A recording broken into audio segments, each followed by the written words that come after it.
2021. Natumai kwamba uko salama, you woken up well. This is a tackle the Wednesday of 8th September 2021, tarehe 8 mwezi wa 9 mwaka 2021.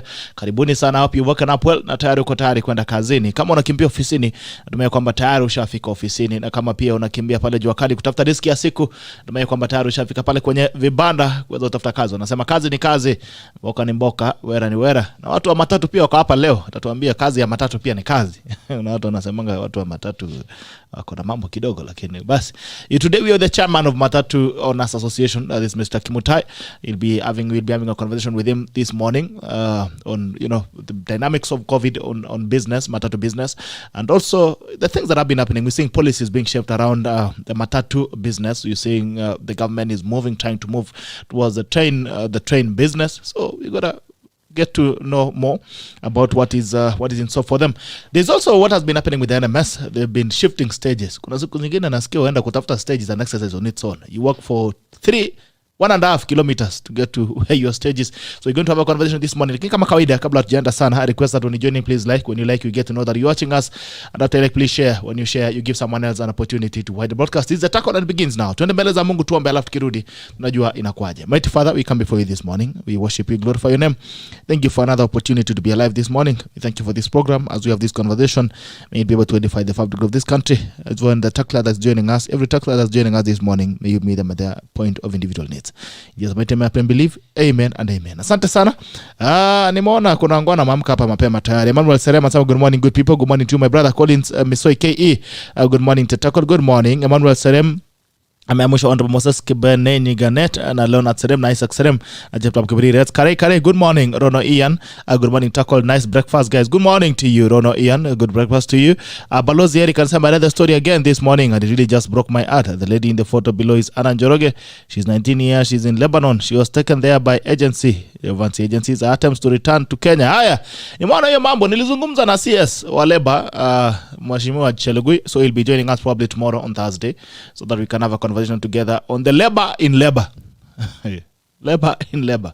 Mashida watu ambao wanaenda pale nchi za ngambo wa Kenya na wanaweza kuumia zaidi. I saw the governor of Kajiado, Honorable Lenku, went to Saudi the other day to bring in a lady who was suffering in that country. So we're going to have a conversation around the labor issues that face Kenyans out there. So you can hold that Balozi for tomorrow. Isaac Okega anasema good morning from Kisii town. Tuko ndani kabisa. Asante sana Chumba Kiboys. Good morning Tetako. Good morning to my brother Labanda Junior. Labanda Junior anasema good morning from Eldoret. Good morning to you. Kokoip Lomeri, good morning to you bro. Cycling Masai, umepotea sana. Anasema morning Bishop, tuned in from Entasekera, Kenya Tanzania border. Can we talk about Holmoran chaos? Like Kipia is getting bad. We're gonna have a conversation shortly as well about it. About Nanu. Let me see. Habat Seme from Garissa. Good to see you, Habat Seme. Richard Michael Obere. Good to see you, Richard. Umepotea pia. Good morning, Tackle. Munga Lita continue from UK, Convent United Kingdom. As a morning team Tackle, tuning in from Convent United Kingdom. Good to be part of this morning show. Asante sana ndugu yangu. Munga Aluta continue. Na nani mwingine Mheshimiwa Maingi Kawamboi. Good morning Jerabito. Good morning to you. Camera Citizen following. Asante sana. Asaba Nakuru watching. Vincent Parkuto. Good morning Gerald watching from Kabarak. Agnes Limo. Good morning. Let us tackle it the way it is. Asante sana. Endrin Joroge tuning in from Meru. Dictator Osuji Kengo. Okay. Anasema Joro Nyemulemba tuned in from NPC Kiganjo. Good to see you. National Police Service Kiganjo. Asante sana. I think that is it. NPC. Okay. All right. Governor Nick Cheriat, good morning, tuned in from Ethiopia. My question is to Mutai is, what as the people from Kericho as benefit from his position? Haya, atatuambia. James Mungai, anasema morning from Kirigiti, Kiambu County, Kizito Alan. Good morning, brother. I'm Kizito from Kirashta. Asante sana. You can send in your questions that you have for Mr. Kimutai, because he'll only have maybe an hour and some few minutes for us. So we're going to have a very fast conversation, a crash course that we're going to run with him. Good morning, sir. Good morning. Good to see you finally. I've been looking for this urbanite turned villager. Yeah, it's interesting. I spent so much time in an urban setup. Now, when the sunset hours come, you tend to go with the sun. So you follow the sun to Kericho. Oh yes, definitely. Though we sneak into Nairobi once in a while, or maybe once a month. Well, thank you for inviting me, and I'm happy to be here and share the little experience I have in whatever questions that you're going to bring in, especially in public transport. And yeah. Yeah. It's been only I've been chasing you. What have you been up to? Well, we had to follow protocols. When COVID came calling, certain age of group were told to stay away completely. So who am I not to? And it is said COVID does not discriminate. So I had to, get to the village, and life there is so interesting. And I really thought I'd been wasting a lot of time in Nairobi. Oh, really? Yeah, I should have gone when I was 50. I think I would have had more time to interact with the villagers. And Are you trying to say you're already over 50? Oh, yes. Simon KIMUTAI is now 60 plus. Waficha wapi miaka? Nimeficha tu kwa living nicely and little less stress. Yeah. Okay, so 60. Yeah. And I still feel maybe I'm 40. That's the feeling. You look 30-something. Oh, beautiful. So happy 60. So how does it feel to be on the 6th floor? You can't really know at times. You want to check on yourself, and you look at yourself in the mirror, and you can't find that 60. But when you look at grandchildren, I have grandchildren going to school. Grandchildren love their grandparents because they spoil them. So it's very interesting. There's a time you realize, wow, and you try to reflect when you were their age. Then you see now, wow. Umekula miaka. Umekula chumvi. Umekula chumvi. Lakini yako ilikuwa Nairobi, lazima ulikuwa unakula sukari. Nairobi stress ndio mingi. So hata kama unakula sukari na kwenda mbio because it's a fast time. Chewed. The life here is so fast. So we are now trying to balance. So what have you been up to in the village? Someone was telling me the other day on the comment section that they saw you harvesting maragwe in Kericho. Yes. What have you been up to? I'm learning to be a farmer. An active farmer after very many years, and of course it's very interesting to be on a tractor and plow and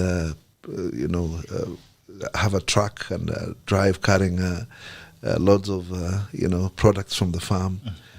And I think it's that person. It must be my farm, which is on the highway. And must have been on gumboot and seriously, with the rains. We've got to be a bit active more because otherwise the staff in the farm would easily get spoiled. So I don't know who that is, and I'm sure he must have really seen me. It was me. Said a very humble gentleman. I saw him harvesting maharagwe in the village. Yes. But let me ask you, now you're 60. Yes. You don't look like it, definitely. But well, I'm sure you've grown through the days. You can feel your days that have added up to 60. What would you say are some of them? Because I'm sure there are some young men watching you today. Someday we'll all turn 60. What are your regrets? What are some things that you wish you'd have done better? If you became 30 again, you'd do differently. And what are some of the satisfactions that you feel you've achieved as you've aged to 60? I can narrate almost every time of my life. I think, though my memory is now lapsing a bit, I used to be very sharp in remembering, but I still remember. I grew up in the village in Kericho, and I went to school there. My home is Kabianga, and I started off going to school in an urban setup in Kericho town. Because my mom was a nurse, so we went to a school called Kericho Township School, and I cannot remember anybody putting on shoes in school. As most people say, I never put on shoes. I think I fall in that category of people not putting on shoes in school.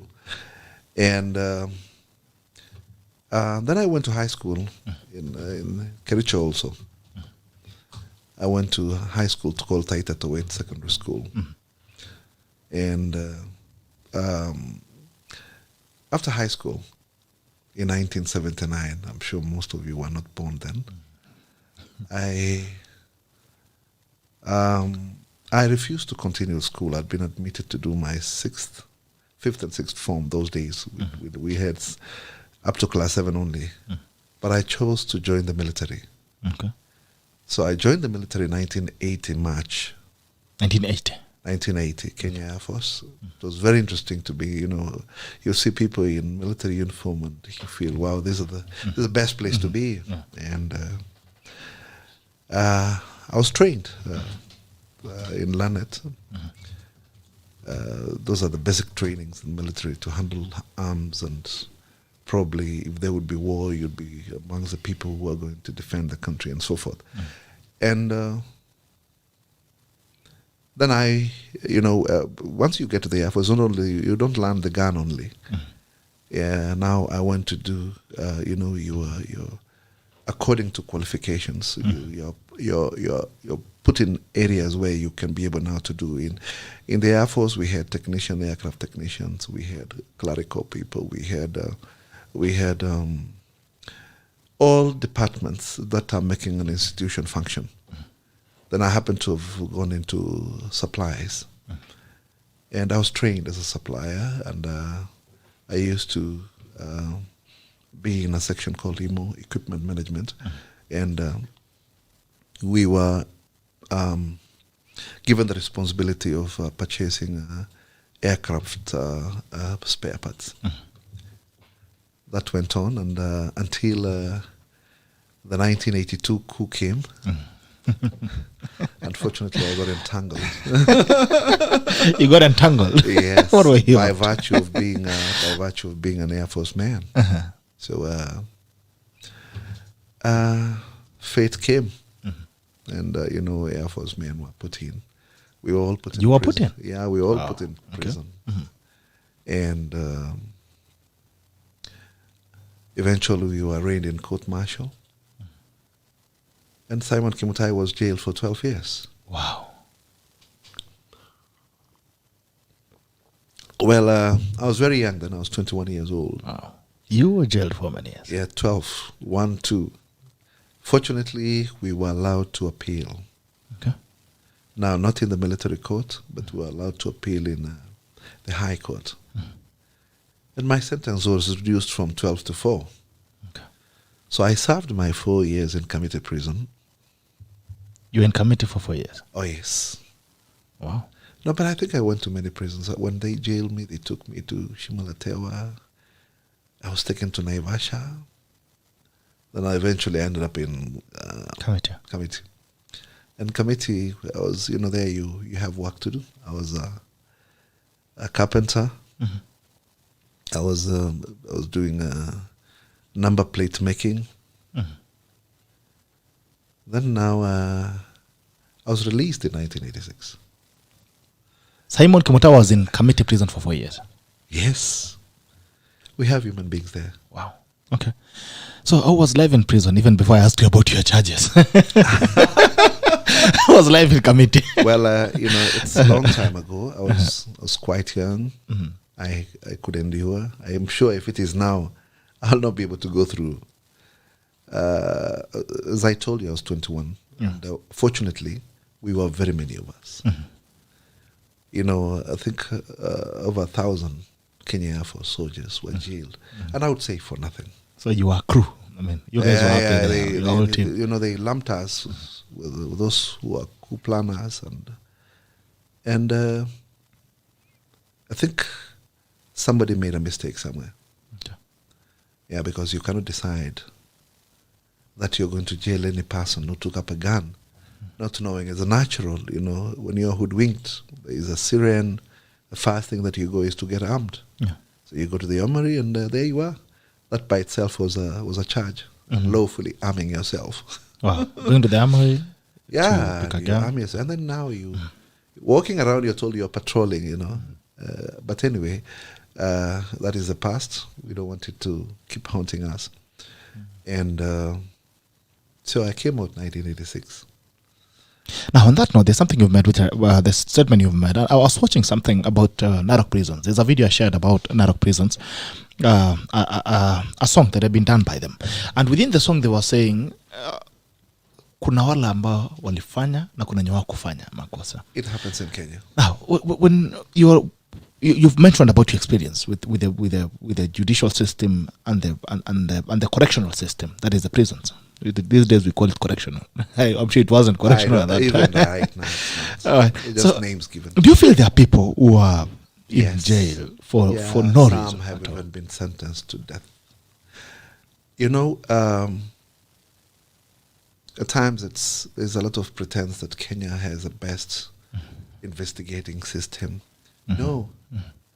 It's an issue of, you can be told they can make you accept an offense you never committed. Because you're subjected to suffering in remand, and you're told, we you kubali utaachiliwa, pengine hata ukikubali utaambiwa ukwe witness, vitu kama hiyo. And very many people do not understand the law. So you'll find somebody has pleaded guilty to a charge that he never committed. And that's it. And for the Air Force, I don't think there was a charge. We were just lumped in a place and told, you woke up, they say, yes, I did so. Then somebody sentences you to prison for saying that you woke up and you got a gun, which was true. I mean, it's natural. So I think there'll be a lot to be done in the justice system, because even in prison you would find that trumped up charge against a person, police would always want to get rid of the problem. The case. Make, corner you and amalizana kesi yake aende. Your file ifungwe. So there is a problem. I think what needs to happen is that people need to understand that they are lawyers. Lawyers need to educate people. You don't just be thrown into court and you're told to plead guilty and you do plead. So I think there needs to be a lot of education around that, especially on understanding the law. Yeah. So we're here today. This is history. It's interesting. It's interesting. I mean, I didn't see it coming, honestly. This happened, and we're never ashamed of it. And, it happened, and when I came out in 1986, where would I go? Moi was still the president of this country, and it is purported. People in Kericho are looking at me suspiciously, saying, this one wanted to spoil our government. I had no intentions. It's just happened that I was an Air Force person. So because of that stigma, and I knew I would not get employed anywhere, I decided to go back to school. So I joined Kenya Polytechnic to do purchasing management course, a diploma in it. And while doing that, somebody housed me. I didn't know many people in Nairobi then. Somebody housed me and Adams Arcade, very close by here. And at times, the going really got tough, because, you were having a salary of your own. You don't know how to ask for money from people. Yeah. So one time I was in Dagoretti Corner, and in prison I was a carpenter. And I used to go to class at time 2.5 days a week. I had the skills of being a carpenter, and I decided that I can use these skills. And some guys gave me space and to be a carpenter, Juakali, and I made for people wall units. And somebody, a friend of mine whom I went to school together, asked me to make him a wall unit, and eventually asked me, why don't I have some small money, we become partners, we put up a better shop. And we did. And I was a carpenter going to school and coming back. So I made furniture for quite some time. This should have been 1987, 88, 89, 90. Then now... Fundi wa mbao. It's quite interesting. I wasn't doing it alone. We had to get a few people because I was the first person to display furniture outside along Gong Road. Okay. Yeah, so I got some guys to help me, and we blew up, and it became a business.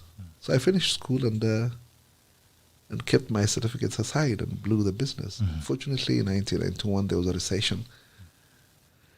I decided to, what do? I have many fundis and I can't. Money isn't coming.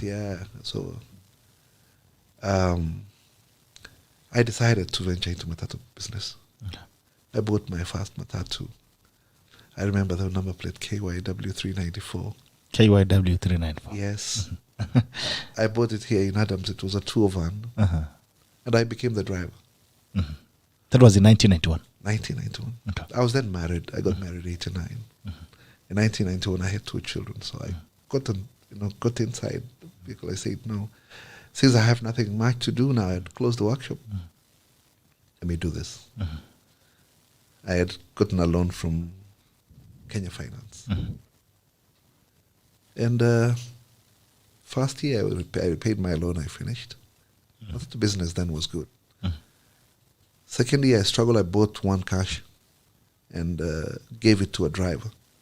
I continued driving. You're driving one? The old one, yeah. Then in the evening, we compare notes.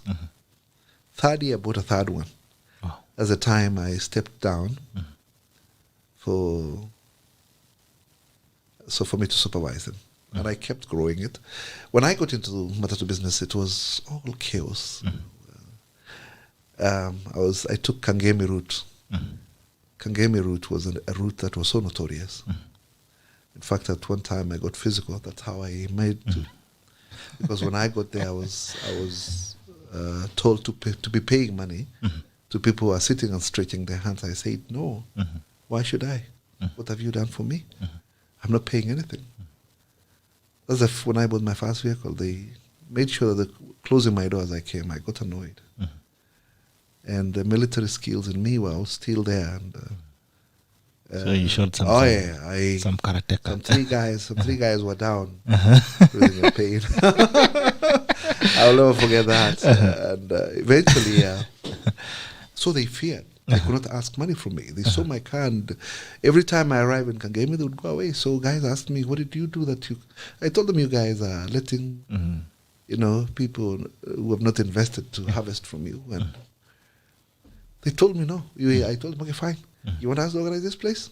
We'll do it." But unfortunately, I don't have a driver, and I can't give out my vehicle to be driven by other people. They told me, "You'll pack it. We will pay you by end of the day." And that's what we did. I told a few men, come tomorrow in the morning, come in sneakers. Be flexible. For those who are cowards, stay at home. So the organizing was to fight? Oh, yes. Okay. You know, if you have if you have to remove food from somebody's mouth who is getting it illegally, definitely. Lazima unyonge mtu. So we just gathered them and told them, okay, fine. It's not more collecting of money. No jazzering vehicles here. People know where they want to go. Yeah. So vehicles will be queuing, no payment of money. For any person who wants to work, apply to me. The guy is beating people. Now, the word had gone round that this man was trained to kill with his hands. Kicheza anakunyonga. So what happened is that we organized the place. We were the first people to get organized. Wow. Which year was that? This was 1991. 1992. 92. Okay. Yeah, around 91, 92. We organized the place. We formed a company, Starburst company. That we formed. Starburst. That we still formed. see it. I was putting in structures that would help us benefit investors. So grouping ourselves is empowering ourselves. Okay. So the common factor was, let's have a saving scheme that every of your vehicle contributes. And in the contribution, there's 20 shillings per day from that vehicle that we want to have an office. And that's exactly what we did. Eventually, we said, fine. We keep asking money from the bank. And they charge us big interests. So the most important thing is to group ourselves, put our money together, and we borrow from the pool. So we formed a small a finance arm, and it has helped members buy vehicles. So other routes they kept asking what's happening. They were saying, hey, kwani kunaendaje? Kunaendaje huko bwana? They would call me to go and talk to them. I told them to own the business. Don't let Tom, Dick and Harry come and dictate to you. it's not made of steel and you're made of flesh. So you must. So I revolutionized, and every time I'm called to give a talk to owners and empower them, make sure that they take over. They employ those who are taking money from them, employ a few, kick some out, and so at one time the government, I think they supported me because I started organizing people. There was a task force that was put in place, and I was now the chairman of Kangemi. I was asked to give suggestions on how we can improve, public transport services. And I gave them. I told the best thing is empower the people. Those who are idling in stages should go away. Empower them by ensuring that they are under one umbrella, either a SACCO or a company. And that's exactly what eventually happened, that you have to be licensed only if you're under that umbrella of either company or SACCO. And there we are. We formed an association much later that brings together investors. Public transport is faced with lots of challenges. Policy, there are no proper policies that would guide. And law enforcers liked it the way it is so that they can cash in on it because of the confusion. And so I thought the best thing is to have an association that will bring all these people together for them to be able to have a say, to have a mouthpiece for their businesses. So we formed the association. Initially it was difficult to register. Eventually when Kibaki came in, was it 2003 or which year was it? No, 2003 is when we registered the association now, Owners Association. And then now we had to fight for space. One thing is that when people invest, you expect to get good returns to your investment. So by that time, it's how many matatus now? The growth from that KYE, was it KYW? KYW. I can't even remember. We went. When there was a liberalization of the economy, I decided also to venture out. I had some small money. I decided. People had just, people were saying Dubai. So one time I made an application for a visa, and I flew to Dubai. Then Dubai was nothing. Vehicles were thrown outside in the desert. You go looking for a vehicle, and then small offices are there. You say, I want this one.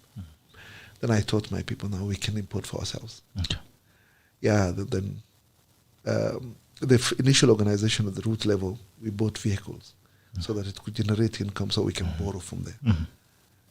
And of course, it was easy for me to buy for myself. I would go buy for others and make some small money from, being a third person. Middle person. So, of course, the fleet grew, and forming the association came with its advantages and disadvantages. Of course, at times when you confront a government, we were quite tactful because we would confront and talk.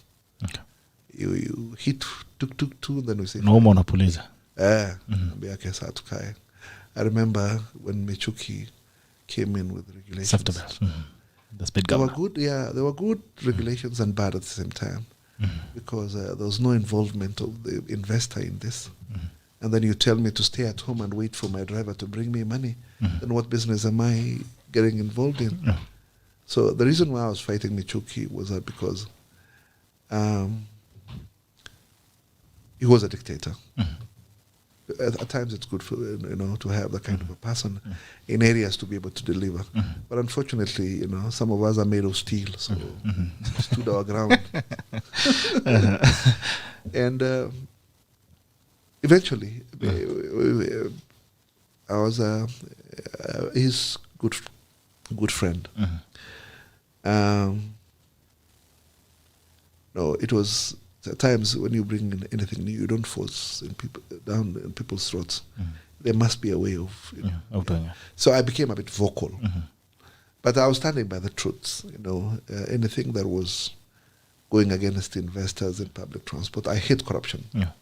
That's one thing that I hate in my life. I really, at times, I even stop when on my way that to Kericho. I stopped the way to tell policemen it's shame for them to collect bribes openly without blinking an eye, stopping a vehicle and stretching a hand to. So I think it's good now that when I came they have banned the roadblocks. Yeah, I didn't see any. I didn't see even those static toll stations. So this is what we've been fighting for, and of course to have a space in the business community. Unfortunately, public transport in Kenya has attracted badly behaved young people. When you steal chicken in the village and maybe you're chased away, the only place you can find solace is to go to a bus stop and become a tout.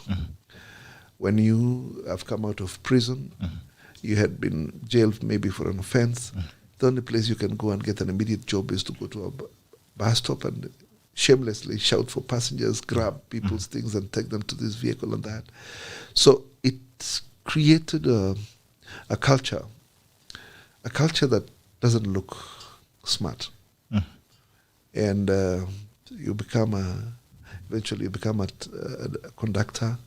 When you want your driver to the other vehicle to give you away, you stick your leg out. You're sticking your body up most of the time outside the vehicle.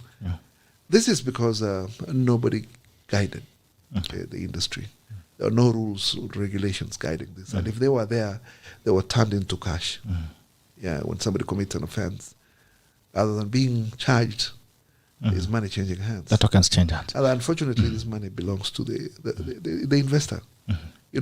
This is a business of trust. You buy a 5 million shillings vehicle and give it to some two people, expecting that they're going to give you everything they collected in the day by the end of the day. And the guy is going to come back safely. You keep crossing your fingers most of the time. So it's a business that today, if anybody came into it, you'll have to have your pressure tablets every day, if not twice. Mobile with them. Watu wa mechanics, kina Patrick Pato anasema salimia KIMUTAI, mwambie tuko tu pale alituacha Ngara alipoinuka na serikali inatupiga sana, representing mechanics. So the mechanics now, sir, with all the changes that you did in 1991, then probably I would say, or any other Kenyan would say, that not much has changed in terms of the MATATU culture. We still see chaotic scenes at the stages. We see Ngong Road. I drive on Ngong Road almost every time. These guys, they're driving on the opposite side of the road. A lot of times, I've mulika a number of them here. The guy is fine, anakuja anaingia opposite kabisa, and he's coming to you.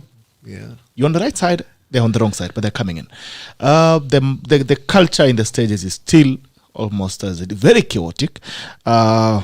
You look again at this sticking out of bodies and making noise and beating vehicles on the road. It's still, Kenyan's MATATU culture is cynic in its own way. It's almost a tourist attraction. People come in and they're like, how the hell is this? So, why is it that culture has not left it? Several decades down the line.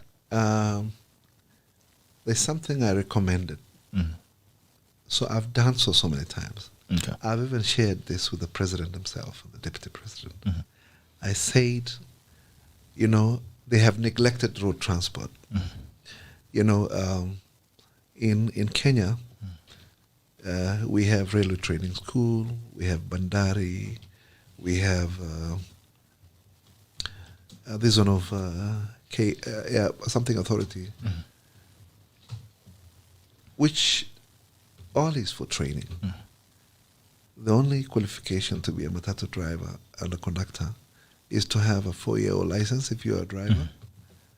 The other person is just to have a red coat, a maroon coat. No. There is a license they go get because of they go and get their fingers printed. They go to DCI, have their fingers, and they're given a license without a training. The training ground is our vehicles. What needs to happen here is there must be a formal training. I have recommended the youth service to be a training ground for public transport. Okay. Train if it's a driver and classify the person. Because in Kenya, you'll get your license while you're sitting there. Yeah. So imagine now, and the next day you're thousands. given a trailer to drive. That's your training ground. So who goes at a loss? The owner, because you'll spoil the vehicle. Yeah. So I have recommended so many times that there must be a formal training and a special license given from that training, that when you violate the traffic rules, that license is revoked and you're taken for a refresher course. So it becomes a bit painful.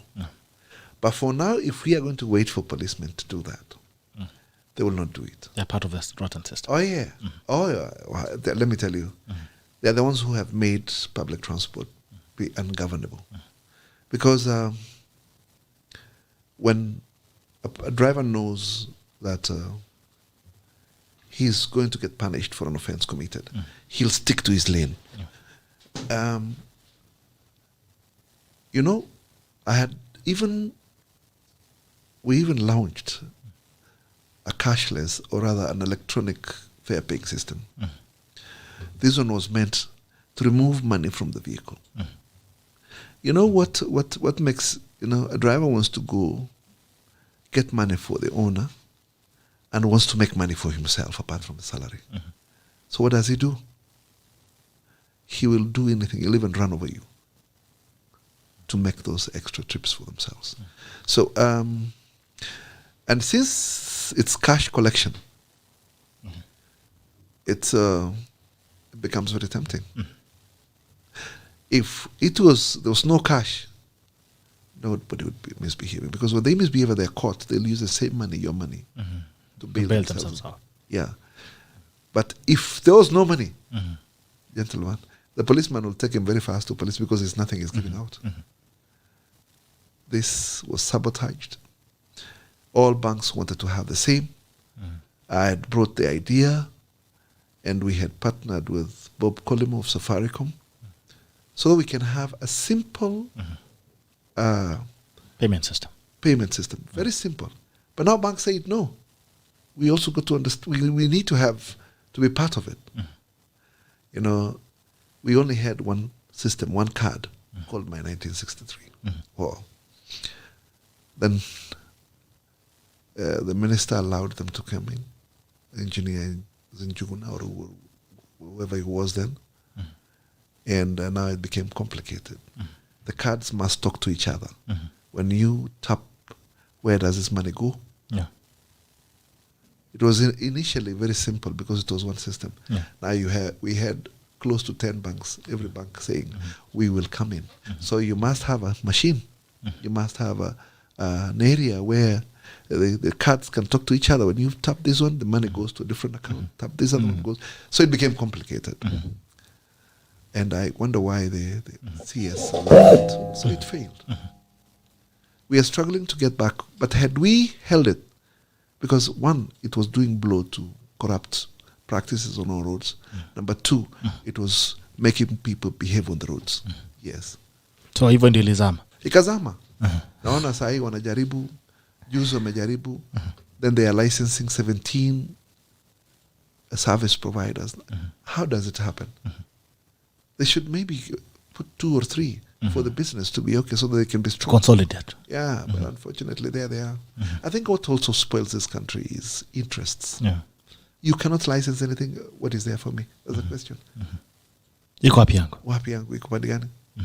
So that becomes a problem. So you're just transferring corruption. You are sophisticating corruption. Oh, I think it requires Jesus to come back for this country to be sacrificed. Jesus himself. Yeah. Asitumane.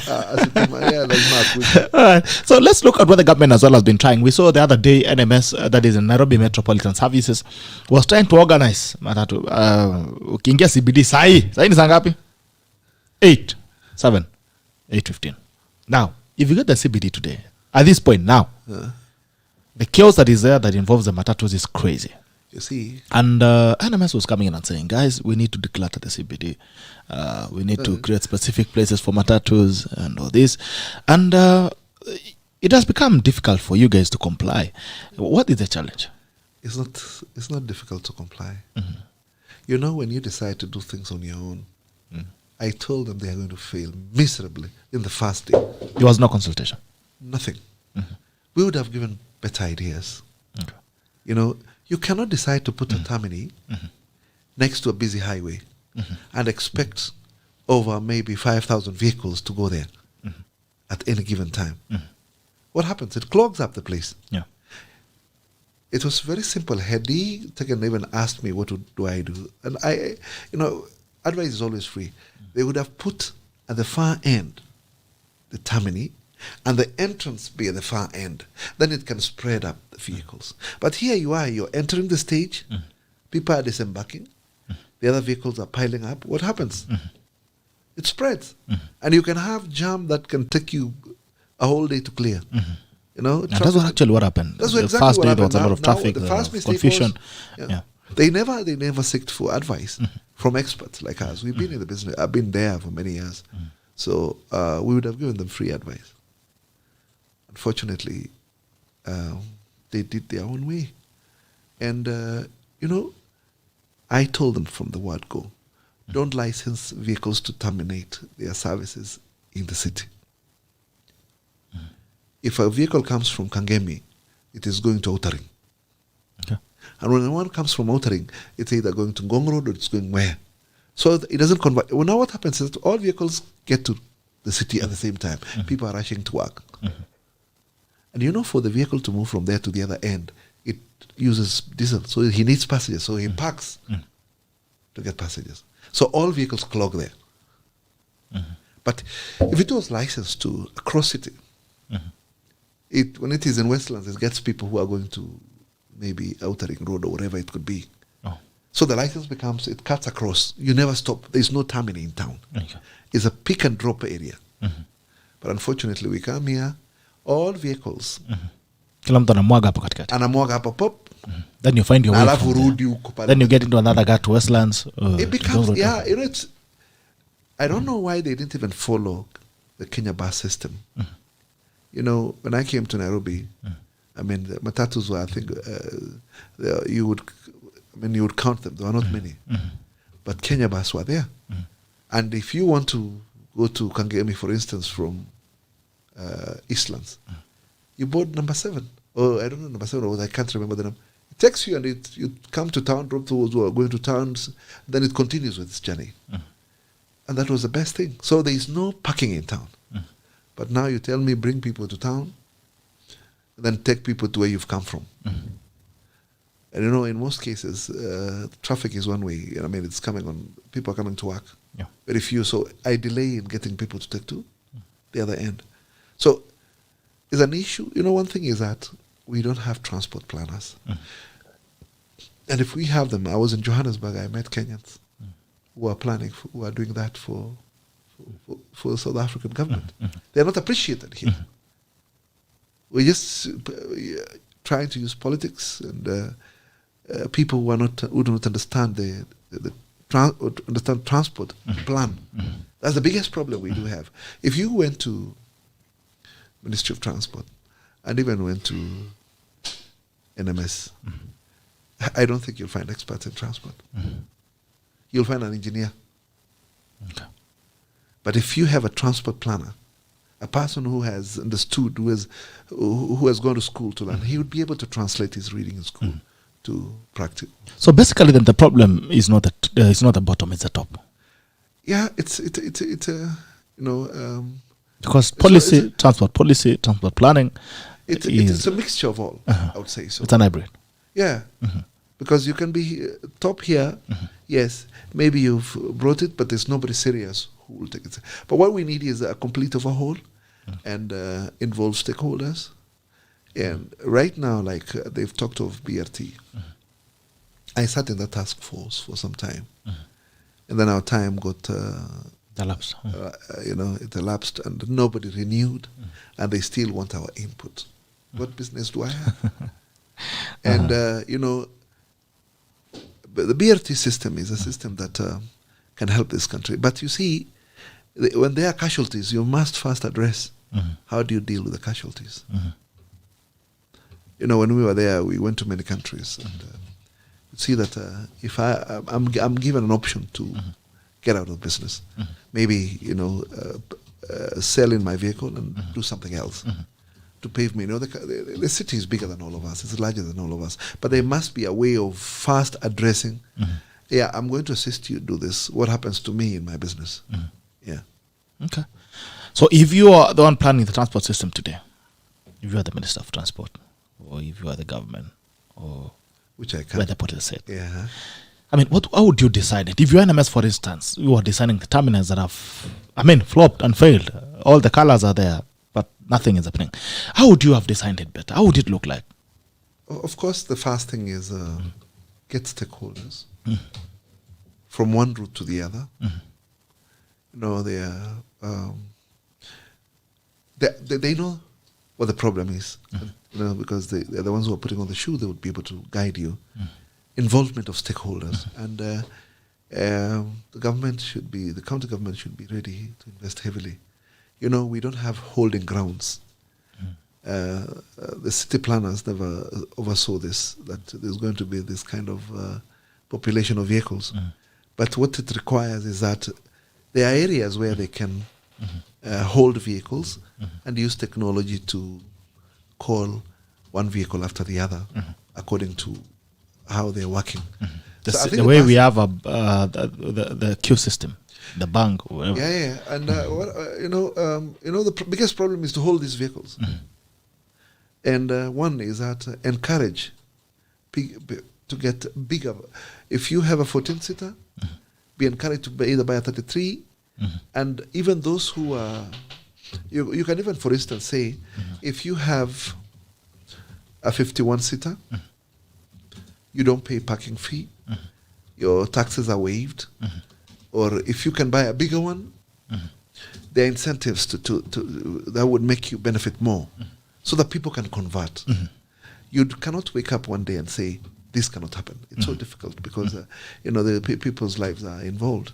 So it's just an issue of proper planning involving stakeholders and professionals, and having a discussion will eventually yield a proper way to solve the problem. What is very important is stakeholder involvement. The biggest problem at times is that this business attracts a lot of busybodies. So I think it would be easier for them to sit down, discuss this, and the government should be ready to invest heavily. The biggest problem we have, the licensing regime. If today you want to buy a MATATU, you don't even go and ask for a license first. You go buy a bus, take it to a body, it's built, and you say, I want to go to this route, you go and apply that route and it's given. The licensing authority must understand the demand and supply of each route. Because if you are going to make a Kenyan invest 10 million and he gets nothing out of it, and had you put in a regulation that if you want to go into this business, make an application here, make an application to us, we'll tell you where there is room. If there is none, we'll put you on a waiting list. Right now in Nairobi, there is an oversupply of transport units that makes those who have invested make zero. In fact, it's before the revocation of the protocols on capacity. The business was dying every day. So it needs proper discussion and structuring around it. So you feel maybe the vehicles could carry more, then it could be more organized. Better. In 2014, there was such a conversation. About moving away from the small matatus to big capacity. Yeah. In 2014. The people who fought it were you guys still. Yes, the Matatu you owners. cannot tell people. Now let's go back again to post-independence. Post-independence, the buses were there. Then the matatus came. There were lorries and actually pickups. Yes, whatever reason, these small guys came in, and There was a conversation around, why do you want to kick us out of business, the bus owners and the lorry owners, as you saying. And I remember, I think they had a meeting with Kenyatta. To go and sell and buy buy the the same small thing, ones. and so you buy and buy the small ones. And that's where you got the small ones. So we are getting back again to that conversation of going back to the buses. When that conversation began, you guys still resisted it. No, you see, I think there is a difference between resisting and being reasoning. Mm-hmm. You cannot tell people these vehicles we are not going to license you next year. Mm-hmm. You will not operate. Mm-hmm. What do I do with it? I cannot convert it to bread. So I can Overnight. eat it. Yeah. So we sat down and we say, fine, okay, stop licensing the small ones anymore, new. License only the big ones. Mm-hmm. The small ones don't license new. So they'll go until it's a matter of time they'll go out of business. Unfortunately, keep seeing them. They are still there. The same licensing authority, you go behind and you get licensed. This is close to 7 years or even almost 10 years since this happened. And had they been strict on the same, then we would not be having 14 sitters in town. But there are very few now.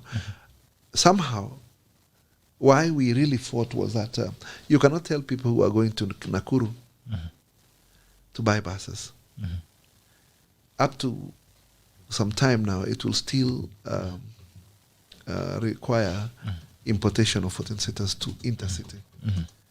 If few people are to travel, for instance, from a small town to the other in the village, you cannot tell somebody to go and invest a bus there. So it wasn't structured well, so that we could grow towards it. And you'll find that that was where the war was. But in town we said, fine, don't license new. License the old ones until they become ramshackles. Yeah. So there was not much resistance. It's an issue of maybe misunderstanding each other on the same. Okay. So maybe it could have been done better. So 2014, you are in 2021. You said maybe we needed 7 years to transition. No, we could have needed less. Have we gone? Nothing. Okay. It's 2 steps forward and 3 steps backwards. So we're not progressing. And I would still blame the licensing authority and the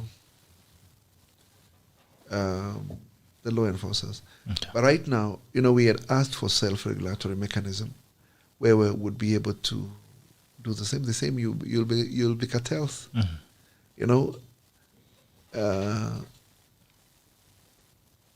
The government would always want to have a say. And unless policy changes, we'll still be experiencing the same chaos. What would happen is that corporate entities, the reasons why we recommended that people be put under some umbrella becomes a big body in terms of numbers and even revenues. They can easily go into buying big buses and let the small minibuses feed on their lines. And this would be translated to BRT.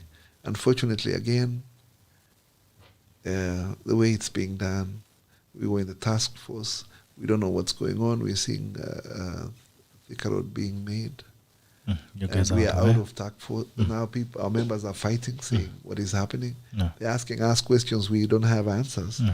And the government needs to get more serious.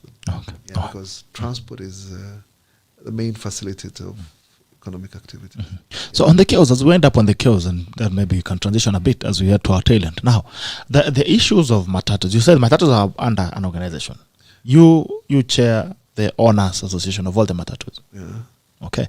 Now, there's a culture. I remember there's someone who crossed the line, I think on Ngong Road down there. And so when he was being arrested, someone was like, gari ni ya mkubwa. Hao wakubwa inakuanga kina nani? I don't know. I don't know when they say gari ni mkubwa. You know, this is a business. And someone said, I mean, it's a head of police traffic, I think, in Thika Road or whatever. And the car is here doing crazy things on Concord. Well, at times, boys misuse. I'm sure the owner doesn't want it to be that way because it's already spoiling his name. Lakini hao ndio wanaokoa ndio anapiga simu anasema ajilia gari yangu. Si ndio? Hata wewe mtoto wako akishika simu anasema ajilia mtoto.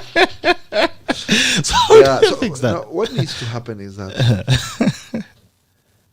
in public transport, individualism needs to be removed. So we can have organization.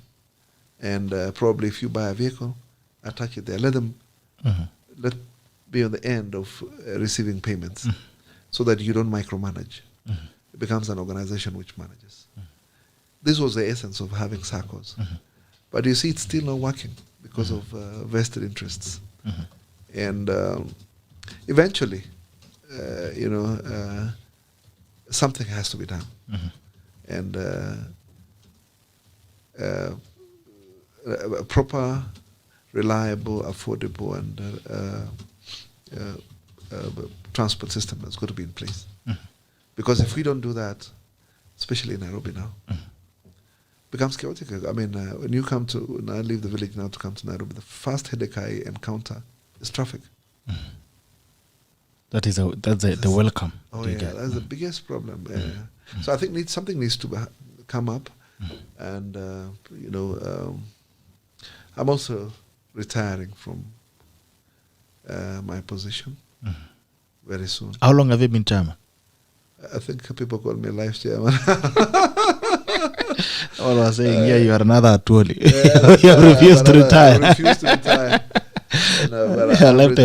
I've actually given notice to my members that I need to. Maybe they can only trust it because you can punch noses. I don't know. It's an elective position. It is? Yeah, it is an elective position. I'm the founder chairman. It's now how many years? From 1991? No. No, the association was registered in 2003. Oh, just the other day. Yeah, so when did Kibaki come in? That was 202. Kibaki came in. We were registered. So 1 year later. Okay. I had wanted to do, I didn't want to go beyond 10 years, but my members kept pushing me. Yeah, in doing so, actually, I brought members to have an insurance of their own. We wanted to have a bank of our own. I was looking at the bigger picture. And yes, we succeeded in insurance, but also, those are areas where there are challenges. In Kenya today, our best brains, some of them become ambulance chasers and, decide to be getting money in a wrong way. I mean, in claims. So anyway, there's a story for another time. Next year, I think I have given notice. So what if they elect you again? I'll not feel myself. Okay. Yeah, I'll just want to exit. I cannot manage this well in the village. I'd be better off looking after my goats and cows. But you still have MATATUs, you're still running MATATU business. I okay. do. I do. Okay.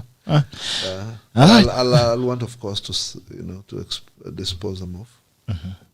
I wouldn't want none of you my children. Give me one, I also run around with it. You'll be swallowing a tablet in the morning. And when you're after 2 years, you'll be swallowing 2 in the morning and evening. But with all these MATATUs, you don't look like you've been swallowing tablets. Wow, or I'll need to go to the Air Force first. And I go to committee for 4 years. Then I come. You can go and come and fail at the same time. Yeah, so it's a tough business. I know. It's not for the faint-hearted. It's a business that requires dedication. Anybody who succeeds in public transport, thumbs up for these people. Yeah, it really requires dedication. You can't go anywhere. But me, I would take holiday and go and say, if anybody wants to steal, let them steal. At times you can sit there and even... and they still steal. Yeah, but something, public transport, as I said, is a facilitator. It needs to be perfected. It needs to be done in a way that people benefit from, travel comfortably, those who have invested benefiting and so forth. And the government needs to encourage investors in it by those who, especially buying big buses. Right now we pay taxes like any other person. We pay for parking more than a person who even has a saloon car, yet we don't park. So there's a lot of things there are things which needs to be removed to incentivize, as an incentive for people to invest in public transport. Okay. Yeah. All right. Acha nilipa madeni kidogo. Tukirudi, you just tell me finally on mambo ya COVID. The effects on business, COVID on Matatu business. Also, Matatu has been linked as one of the weak links in infections. I don't know how true that is. The other day, you were given a space to run a full board. So you'd want to know as well, what has been the effect? And has business changed? Has it looked up? Anyway, haya madeni tulipe kidogo. Utaanza na watu wangu wa magari. Maridadi Motors. Maridadi Motors gives you an opportunity to import your vehicle, and you get to save up to 300,000 Kenya shillings when you import directly with Maridadi Motors. As usual, wanakupa nafasi ya kuweza kuagiza gari kwa bei nafuu zaidi. Na uweza kuweka, can save up to 300,000 Kenya shillings when you import directly with Maridadi Motors. Maridadi Motors gives you an opportunity to import directly, and you get to save up to 300,000 Kenyan shillings. You never get such a deal anywhere else. What Maridadi Motors gives you an opportunity to invest your money. You can invest money at Maridadi import to sell model, where you get to import the car. It's under your name. They sell it on your behalf, and you get one up to 15% per annum. You get the one up to 15% income per annum. Unaweza kaikaza pesa yako kama uko na pesa ambayo imelala mahali fulani kidogo, unaweza kapala, alafu unapata faida yako ya hadi 15% kila mwaka. Haya, sawa. Pia Maridadi Motors inakupa nafasi ya kuweza kuwekeza pesa. Maridadi Motors sako gives you an opportunity to save. You can save either for a unit. You can save for a unit kama unataka kununua gari. You can save up to 50% of the value of the car. Gari wanakuletea, unaweza kuendesha polepole ukiweza kulipia. Kama pia you want to save as an investment, you get to put the money in the circle, save in there, and you get one as well, profits of 15%. Ama returns and dividends of 15% ukiwekeza pesa yako pale. So kuna njia mbili. You can put in the money into the circle to save for a unit. If you want to buy a car, you can save pole. Ukifika 50% value of the car, unapata gari unaagiziwa, alafu basi unaanza kulipia pole ukisonga. Kama pia uko na pesa unataka ku save, saving is a good culture as well. You can invest in Maridadi Motors Circle, and you get one as well, up to 15% returns on your money that you invest as capital. That's Maridadi Motors. Maridadi Motors gives you an opportunity to import directly. You get to save up to 300,000 Kenyan shillings. Import to sell model gives you an opportunity to earn on your investment up to 15%. Maridadi Motors Circle gives you as well an opportunity to own a car the easiest way possible, saving 15% and driving off. You can also save in your money as an investment in the Circle. Unaweza kupata 15% income as well. Sparkling Motorsport pale pia Maridadi. Sparkling Motorsport by Maridadi inakuwa nafasi ya kuweza kungarisha gari yako, inakuwa safi zaidi. And if you want to go to a driving school, Maridadi Motors has a driving academy, not a driving school, driving academy. Umesikia Mr. Simon KIMUTAI hapa amesema shule ni muhimu. Unajua na shida ya Kenya hii, you can buy a license over the counter kama Panadol. You get a license, then you learn to drive later.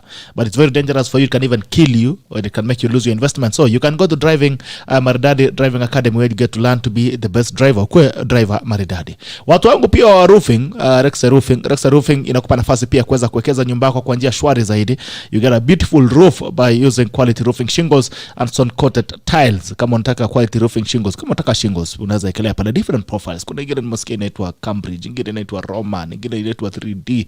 You get to take in shingles. It can take any shape. Umeona juzi nimeweka gazebo ingine safi hapo sana, imekunjwa safi zaidi. You can get to take any shape that you want. That is quality roofing shingles from Rexa Roofing. Alafu pia inakupa nafasi ya kuweza kuharvest maji. Sasa hii weather Nairobi kunanyesha. Why do you want to lose water into the drainage, and then you end up paying kanjo for the water? And the way Nairobi again is getting crazy with all the bills and also water availability. You can get water harvesting gutters, UPVC water harvesting gutters, or water harvesting solutions from Rexa Roofing. If you're building, I'm sure you don't want to see your walls leaking. You don't want to see your roofs leaking. So you can get waterproofing membranes or waterproofing liquids from Rexa Roofing. So Rexa Roofing gives you an all-round roofing solution or building solutions, from the roof to waterproofing to harvesting water. Mambo yote wanaweza kupa, alafu basi nyumba yako inakuwa shwari zaidi. That is Rexa Roofing, quality roofing shingles, stone coated tiles, waterproofing membranes and liquid, na pia inakupa nafasi ya kuweza kujenga nyumba yako na kuweka ikuwa safi zaidi. That is stone coated tiles, quality roofing shingles, UPVC water harvesting gutters na waterproofing materials. You can visit them on Maneli Court, first floor, ama uende pale kwa www.rexaroofing.com, www.rexaroofing.com, ama wapigie simu kwa nambari ambayo utaweza kuiona hapo kwenye screen. Kwa upesi unaweza pigia simu 704-646-664 07-604-646-664. Next Roofing, roofs your world. Majamaa wa airtime, Swift airtime, you can load your airtime kama una balance na uko na fuliza pia. You can enda pale 325 on paybill, that is a business number, alafu account number unaweka nambari yako ya simu, alafu unaweza kupata discount up to 5%. Majamaa pia wa delivery Zigo anakupa nafasi ya kuweza kuzungusha mzigo haraka upesi kwa njia nafuu zaidi hapa Nairobi. Haya, karibuni tena. Nimeona kuna maswali hapa kidogo nitakuja kuzisoma. Maybe I'll just read them before we close in with Mr. Simon KIMUTAI. Rob Kip says corruption and cartels are the ones who drive this kind of business, and it's very difficult to initiate change when those who manage this business are surrounded by hooligans, criminals, and bad leadership. Richard Michael Obere says, what are touts doing on PSV terminus? Where are circles where to take over to bring sanity? Right, instead of having touts wale wa hey ngong kuja hapa, mwingine ameenda na bag yako hapa, mwingine ameenda na bag yako ingine inaenda Kawangware. Unashindwa mtapatana wapi na bags. Tindra says, true be talk, to manage the transport industry, the government must be the biggest investor and control the sector by installing the infrastructure system revenue collection. Shadra Kiba says, watching from Kapkatet, Kericho County, Mgote KIMUTAI. Tindra says, but they currently cannot manage to do so without finding the right formula to absorb the current MATATU system. That is, creating a system. It's a follow-up comment from what he has said, that the government must be the biggest investor and control the sector by installing the infrastructure system revenue collection, but they must again absorb what is already happening. You guys are operating so that there's kind of an hybrid solution. Okay. Munga Junior says, watching from Meru. Kamau Kiman says, hello to Bwana KIMUTAI, formerly known as Tepesi. I knew him some 23 years ago in Kangemi. Wow. Yeah, people from Kangemi are here. Yeah. 23 years ago. Unaitwa Tepesi. Tajua hiyo jina ya Tepesi ilitoka wapi. Jimmy Kakio says, Matatu business was good 20 years back. I wish I could go back to those days. Robbie Gibet says, GB iko juu, asante sana from Zikwele. Asante Marcus Kinuthi again was good work Bitoka. Asante. Michael Obieri says, watching live from Kawangware. Hao ni watu wako wa Kawangware Kangemi. Okay. Jimmy Kakio says, very bright ideas to fight small fish corruption, but the big fish wants their big bite from the ideas. Reason why we are Fuliza. You introduced a payment system. Someone else thought they could do it better than you, and then it collapsed again. So there's always someone somewhere. COVID. What has been the effect of COVID on business? Well, I think the most hit industry was public transport. When COVID came calling, the first thing was that people stay at home. Public transport depends on wale wana manga. Those who are hawkers going from one place to the other.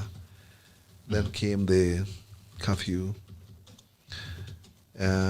Working hours became smaller.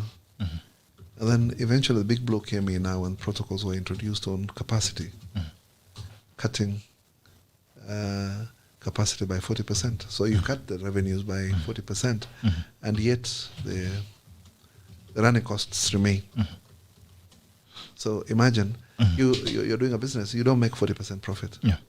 So when 40% is taken away, so they've taken away all the operational costs, and they've even gone further. Now that then you eat into your capital. So it was just a matter of time, and the industry was coming to a collapse. We were not able to maintain our vehicles. You could not apportion. The industry would not grow, and so forth. So COVID actually really messed us up. And for those who were servicing loans, were not able to. They had to go to banks to try and restructure, but it was even difficult to do the same. Because it wasn't only the 40% cut, but it was also the scare. People were not moving. And people who were in urban setups now decided to go to the village because life became unbearable. And these are the same people we are giving rights every day. Maybe doing, some people doing hawking, some people are doing mujengo work. They are not there anymore. So completely, the business came to its knees. So revenues dwindled below 50%. And now when the government decided to lift that ban or the protocol, at least it was a sigh of relief. But we've not gone back fully to where we were. because people still feel they live in fear. They don't move like before. And those who had small businesses which collapsed, they are unable to finance their businesses, so they don't move. You know, before you'd find that a person is in Kisumu, boats a bus in the night to come to Kikomba, gets here in the morning, and then do their shopping. In the evening, they jump into a bus that takes them back. These are medium and small business people, SMEs. And so this already, it's dwindled. They are the curfew is still there, so buses don't travel, and people are looking at priorities. You'd rather have food than have to buy clothes or wares that people might not need it now. So it's really hit the industry. I hope the vaccination continues and so that people can get back to their normal lives. Yeah. Okay. So with that, because I would imagine then again that the government probably is reading the trends from what it has done to the matatus, because even as the matatu sector is opened up, other sectors are still closed up. What did you say has been the trend? Do you think the government should go ahead and open other sectors as well? What has been the feeling from what has happened with the matatu sector? Do you feel there's any cause for alarm, or we should actually open the country gradually? If you let a transport system collapse in a country, then you're killing the economy. There will be nothing. I mean, you'll have money and you're in their house and you can't travel to go and spend it. So I think that was the first thing. And I believe, other places are open. The restriction here is probably a place to go and kunywa mpaka asubuhi. Hapo ndio wamechoma kidogo. Hapo wame downsize. But we've seen liquor stores coming up so that they can buy and go and drink in the house. So, and unfortunately, it's... How do you drink in the house, bana? You need to walk around, say hi to friends. And make noise. Ununulia mtu mwingine kwa meza kwa kona pale. In the house, there's nobody to buy. Useme kimutai hapo wapewe mbili. Now you have taken to the house. Who do you say apewe mbili? Technology mnasema sana. Anyhow, I think what needs to happen is that the government needs to fasten the chanjo vaccination iende so that people can go back to normal lives. But you see it now, even people are finding it interesting. Even if they open the bar still morning, I'm sure there are no... A lot of people not even go there. Yeah. I think people have moved on from that culture. Yeah. Even offices now, people don't need big offices. They realize you can work from the house. Work from home, Yeah. So the trends are changing. Yeah, what they need to do is just to make sure that we get the vaccination. Then we move on. Okay. Kuteseka ni kwa muda anasema, ask Mr. Simon, if you put BRT, how will the police then get bribes? That is number one. How are they going to deal with matatu police bribery? But okay, if you have the BRT, by the way, can you help us? I know you want to leave. Can you draw, what is the relationship between BRT and matatus? Will BRT face away the matatus? No, it will have an impact on them. BRT is a system that a bus having a dedicated lane and moves in a corridor. It cannot go to the estates. And BRT is an area where this lane is dedicated to a bus. No other person can go through there. So if you are in Githurai and you have to come to town in 10 minutes, you'll get to town for sure in 10 minutes. And this can encourage people with small vehicles. But what they need to do is they need to have a place to park for people to have a ride. So it's a big investment. The government should, it will take us some time. It cannot be actualized. A proper one would take some time, maybe 10 years for it to be actualized. And, if today I was boarding at Githurai, I was boarding a bus, that would take me 10 minutes to be in town. And a matatu, that would take me an hour. I would definitely go for the other for the BRT. Yeah. But what happens to this person who's been giving this service for so many years? Yeah. So the government needs to have planned that and given out information. Gentlemen, how many buses do you have? 10. If you want to buy shares here, we can give you shares in BRT. and we can buy your buses. We can compensate you, just like the way they are making roads and they come across a building. They'll compensate you. That needs to be addressed. Yes, when they're knocking your matatu, they should pay. Unfortunately now the information is not there. That is the system everywhere in the world, that if you want to, and other people will be allowed to continue by feeding, going to the estates, bringing people to where BRT starts. Okay. But for those people who would want to terminate and do other businesses, take my vehicle, crash it into scrap, and compensate me. Or take my vehicle, crash it, give me shares in BRT, and assure me that I'm going to be having dividends regularly at certain period, regularly for me to survive. So those are the things. There's no proper communication system that has been put in place in BRT that can allow people to understand. So people will always take up arms, and fight you. I mean, not bunduki in terms of words and demonstrations and picketing. People do that when they miss information. But when the information is there, they'll be able to know my bus is here, and you have to structure it well and put proper agreements. Yeah, so that we don't just go into a business and make people irrelevant all of a sudden. All right. Hilary Kipyegon, your neighbor, says, hello, greetings to my neighbor, KIMUTAI. Ask the challenges facing Michuki rules and are they still effective? What is his aspiration after retiring? I think he had mentioned about the Michuki rules. Retiring is doing an harvest maragwe, na kona ngombe, na mbuzi.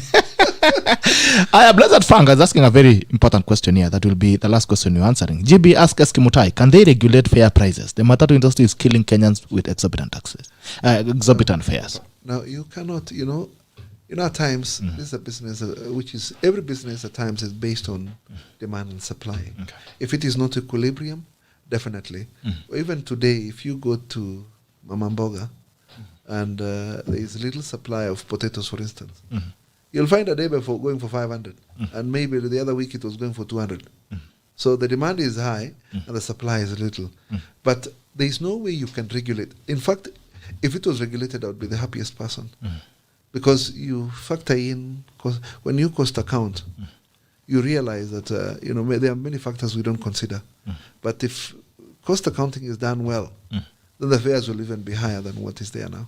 The biggest problem is when you go into a matatu and tell them I have 20 shillings, there are a few people, they'll allow you to have a ride. The next day they'll tell you you've gone back to normal to 50. You'll feel that they've hiked. But what needs to happen is that fares are regulated by SACCOs, where if it is 50 shillings to have a ride, the SACCOs are the ones who are doing it because they are the owners of the particular area. That can be done, but it cannot be put in law. I don't think it can go through. Okay. Yeah. Hiya. Thank you so much for coming in. I don't know if you have any parting shots for Kenyans. Especially as you retire to the village. And you leave 2 matatus for me. Let's pray for each other. COVID is real. We've seen people have gone. And let's not lower our guard. And this myth of saying, is a sign of a beast, or it's this thing is meant to reduce the population. No. Let people get this vaccination. Let them be vaccinated. When you're vaccinated, it's not fatal. Even if you get it, it doesn't become fatal. It will be just like a homakali, but you can't die. But without that, I've seen many friends gone. And so people should all the time be careful and allow yourselves to have the vaccine. Okay. Haya. Kuleni chanjo. Simon KIMUTAI amwambia kuleni chanjo. He ran away from Nairobi to go to the village because of COVID. So he knows what he's talking about. So guys, get vaccinated. Thank you so much for coming in, sir. It's been a pleasure having you. Welcome. And I hope you'll keep sharing this knowledge that you have with you. Usikimbia sana village. Kujanga Nairobi pia. Utuzungumzie kidogo. Mimi huja once in a month so that my house doesn't get cobwebs. So I come once in a month. So you come in, you look for us. I hide because I have many I'm required everywhere. So when I come, I just want to be chini ya maji. Yeah. I'll be staying around the maji. But okay. I see I come in there. And we have someday you end up in the transport ministry. Because you have an experience in this public transport. It's managed for several years. So we hope somehow you end up there someday and you help us fix this thing. At advisory level, we can do that. We need younger blood to be able to propel some of these things. You know, once you are 60, well, your mind could still be there, but the strength could not be there. The best thing is we have strong people who are guided by proper ethics to do their work, but not a place where I will be, well, what am I going to benefit from here? Let people benefit from you. Let people gain from the experiences you have, but not monetary. Hii pesa bana haijai mtu. You'll kimbiza, you can see you're Bill Gates are still, they're still chasing. Nikaona kumbe hiyo huwezi pata ikatosha. Haiwezi tosha. So people should, you know, bora usilale njaa. Let people now be at a position to, if you're put in a position to give service to the people, give service to the people. 100%. Jitole. Asante sana. Thank you so much sir, for coming. It's been a pleasure having you. The Takla has been online as well. Asanteni. I know we have to finish in earlier today. Kwa sababu mgeni wetu ni mtu tumemtafuta mwaka mzima na anataka kukimbia kuona watu wengine pia chini ya maji. Haya, traki until tomorrow on Diaspora Edition. Kesho mnapatana watu wa ugaibuni tena. Kenyans in Diaspora every Thursday get an opportunity to have a conversation on how best they think their country can run. Until then on Diaspora Edition, take care guys. It is a tackle and it ends now. Bye bye and we love you.